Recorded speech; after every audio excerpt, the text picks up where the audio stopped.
Allez, bonjour à tous, j'espère que vous allez bien. Aujourd'hui, on est parti pour Secret Trader numéro 2.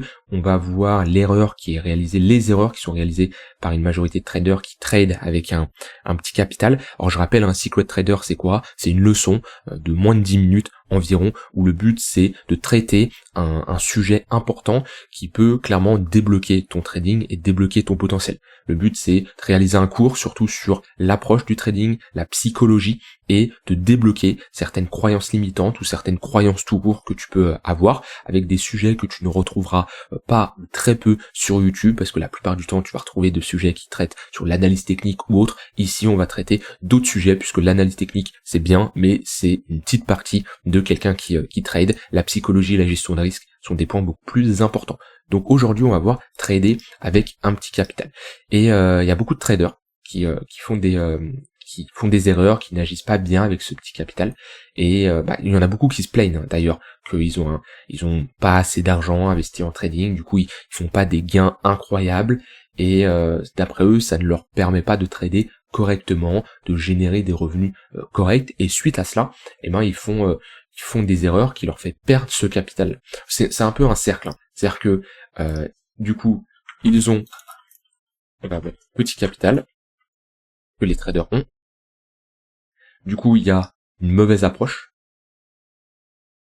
du trading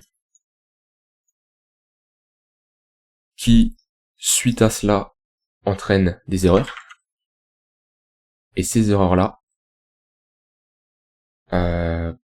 crament leur capital.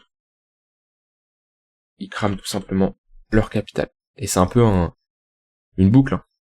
Tac, tac. Et ensuite, quand ils ont cramé leur capital, qu'est-ce qui se passe?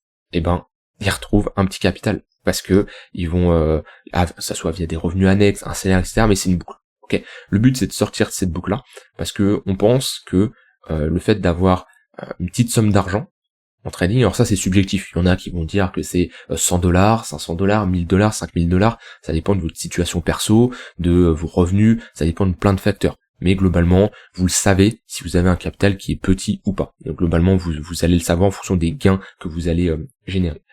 Maintenant, il y a 3 erreurs que je vois. Le fait d'avoir un montant investi en trading qui est faible.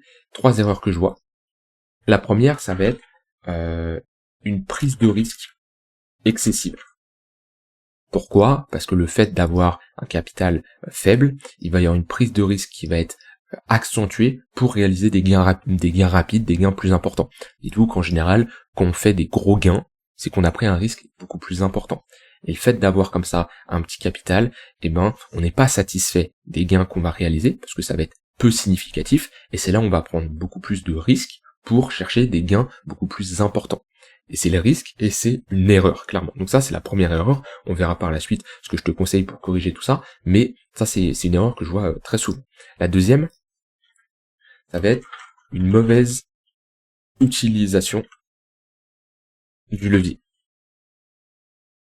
Pourquoi? Parce que l'effet de levier permet, pour beaucoup de personnes, ils pensent de cette manière-là, d'augmenter leur capital de trading, c'est-à-dire ils se disent, très bien, je vais utiliser un effet de levier pour gagner plus, alors que non, l'effet de levier ne doit pas te servir à gagner plus. Il te sert à moins immobiliser du capital sur un trade, ou alors si tu n'as pas le capital pour prendre une position, si tu fais du scalping et tu as une taille de position exigée qui est trop importante, ça te permet là de prendre le trade. Mais souvent, la plupart des gens se disent, très bien, j'ai un capital de $1000, je vais mettre un levier x100 pour augmenter mon capital. Et du coup, trader avec ici 100 000 $. Ce n'est pas la bonne approche, d'accord? Tu ne dois pas te dire, j'utilise un gros effet de levier, j'augmente mon capital. Et utiliser du levier, oui, tu peux gagner plus, mais tu peux perdre plus et plus rapidement, d'accord? Donc souvent il y a une mauvaise utilisation du levier. J'ai déjà fait une vidéo, je t'invite à aller la voir, sur comment bien utiliser les effets de levier, mais souvent la plupart des gens pensent que c'est pour gagner plus, alors que non, c'est pour ne pas immobiliser tout ton capital, mais que tu utilises un effet de levier ou pas, la taille de ta position ne change pas. Dans le calcul d'une taille de position, quand tu trades, il n'y a pas l'effet de levier qui rentre dans le calcul. C'est-à-dire que tu utilises un effet de levier de x1, x5, x10, x100, le montant que tu perds reste le même, et la taille de position que tu détermines reste la même. Et du coup, suite à ça, on a une mauvaise approche du trading qui provoque les deux erreurs juste au-dessus. Donc une prise de risque excessive et une mauvaise utilisation du levier. Alors, bien sûr, je vais pas te vendre du rêve, tes gains sont proportionnels à ton capital. C'est-à-dire que si tu as un capital de 1000 $, tu ne peux pas doubler ton capital chaque mois. Ce n'est pas réaliste. D'accord?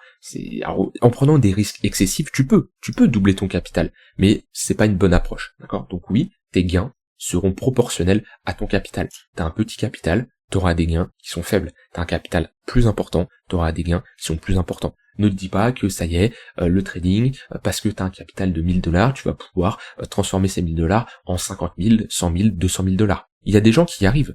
Maintenant, c'est une minorité. Et on ne doit pas prendre cette minorité comme un cas général, et c'est pas une bonne approche à chercher à faire un x100, x200 en trading avec un petit capital. Parce qu'il y a plus de chances que tu crames ton capital. Et du coup, tu retournes dans cette boucle-là qu'on a vu juste au-dessus. Et si tu n'acceptes pas ça, eh ben, tu commettras les erreurs, ces trois erreurs-là, c'est-à-dire prendre un gros risque pour faire des gros gains et mal utiliser le levier. Maintenant, est-ce que, au lieu de commettre ces erreurs, ça ne serait pas plus judicieux de te comporter et de trader comme si tu avais un gros capital? Parce que si aujourd'hui, tu n'arrives pas à être rentable avec un capital de 100 $, 500 $, ou 1000 $, tu ne seras pas rentable avec un capital de 10 000 $, 100 000 $, 500 000 $. Il y en a qui pensent parce que ils ont un petit capital, c'est à cause de ça qu'ils ne sont pas rentables. Non, si tu n'arrives pas à générer des bénéfices et tu n'as pas une stratégie rentable avec par exemple même 100 $, tu n'auras pas une stratégie rentable avec 10 000 $, 100 000 $, encore moins, parce que c'est beaucoup plus de pression psychologique, c'est beaucoup plus compliqué, même pour trader, pour rentrer sur les marchés, c'est différent, il y a l'effet de liquidité, d'accord, c'est pas les mêmes volumes, donc ça c'est un point important. Donc maintenant, on va voir globalement quel est le comportement à adopter, à avoir quand on a un petit capital. Déjà, le premier point, ça va être d'accepter que tes gains, on va mettre ça comme ça, ne soit pas monstrueux. D'accord? Si tu l'acceptes, bah tu éviteras de commettre des erreurs qui mettront ton capital en danger. Donc tu dois accepter que tes gains ne seront pas monstrueux. Ça, c'est un point très important.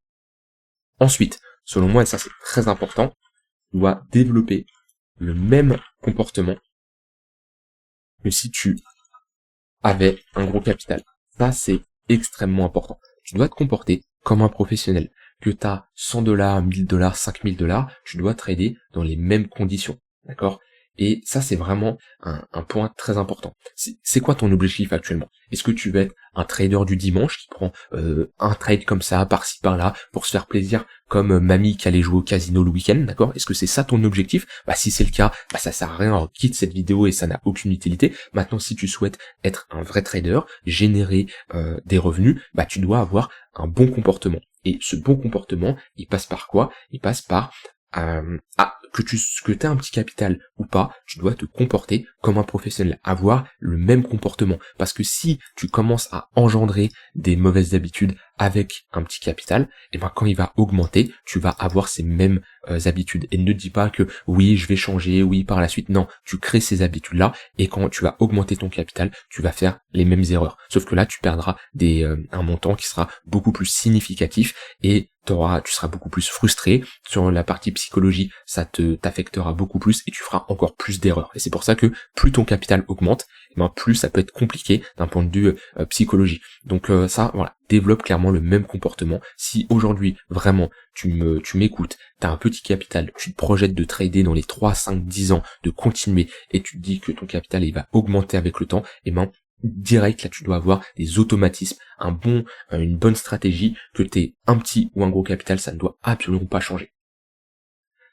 Également, être patient. Ça, c'est bien sûr un point important. Être patient. Laisse ton capital se développer, que ça soit par des gains générés en crypto, grâce au trading, mais aussi par de l'argent que tu vas pouvoir ajouter via un salaire, un complément de revenu, une rente ou autre. Sois patient. D'accord? Mais ne cherche pas à augmenter ton capital trop vite. L'erreur, c'est, admettons aujourd'hui, tu as un capital de 500 $. Et du jour au lendemain, tu décides de passer à un capital de 10 000 $. Le gap, l'écart est trop important. Tu ne peux pas passer comme ça. Une grosse augmentation de ton capital, c'est compliqué. Pourquoi? Parce que tu vas prendre un risque en dollars plus important, c'est normal. Ici, si tu risquais 1%, et là tu risques toujours 1%, et ben en montant, le risque il va être plus important. Et ça peut t'affecter psychologiquement parlant. Alors oui, tu peux réduire ce risque-là, mais clairement tu vas quand même être impacté psychologiquement par ce changement. Oui, tes gains seront plus importants, mais tes pertes aussi. Donc augmente progressivement ton capital, n'est pas un gros gap comme ça, en disant bah tiens, là et je vais avoir ça, je vais tout mettre dans le trading et je vais passer d'un capital de 500$ à 10 000$, parce que psychologiquement parlant, ton cerveau n'est pas habitué. Donc augmente doucement, par palier, petit à petit, pour que ça soit fluide et que ça soit simple à comprendre pour ton cerveau, d'accord? Parce que crois-moi, il y a des paliers psychologiques, quand ton capital il augmente, tu vois certaines sommes à ton écran, ça peut beaucoup plus t'affecter, d'accord? Quand tu as un petit capital, peut-être que tu t'en moques de perdre 100$, 200$, 500$, d'accord? Mais quand tu commences à avoir un capital beaucoup plus important, ça va plus t'affecter. Donc ça, déjà tu dois être à l'aise avec le capital que tu as, mais surtout si tu l'augmentes, fais par palier, sois progressif, et voilà, faut pas qu'il y ait un gros écart comme ça. Et le dernier point, concentre-toi sur le processus, l'apprentissage et l'amélioration. Surtout, si tu débutes, d'accord? En général, la plupart des traders, qu'on commence, ton premier capital de trading, tu vas le cramer, ou tu vas perdre une partie, d'accord? Pas spécialement l'entièreté. Il y en a beaucoup qui ont perdu l'entièreté. Moi, quand j'ai commencé, j'ai pas non plus cramé tout mon capital d'un coup quand j'ai vraiment tradé par moi-même. Donc, concentre-toi au début sur le processus, ton apprentissage, ton amélioration de ta stratégie, de ta compréhension du marché, et ne cherche pas direct à te dire, je vais générer de l'argent, tac, et tout. Non, étape par étape. Si tu te concentres sur le processus, sur ton apprentissage et ton amélioration, tu vas générer de l'argent par la suite. Donc ça, c'est vraiment les 4 points que je voulais te faire comprendre, d'accord? Mais surtout, sors de ce cercle-là, parce que si tu n'acceptes pas, et surtout que tu n'acceptes pas que tes gains sont proportionnels à ton capital, malheureusement, tu peux avoir cette mauvaise approche et rester dans cette boucle-là, d'accord? Attention à la prise de risque excessive, également à la mauvaise utilisation du levier, et clairement, applique les 4 conseils que je t'ai donnés et tu auras potentiellement débloqué, psychologiquement parlant, ce problème d'avoir un petit capital de trading.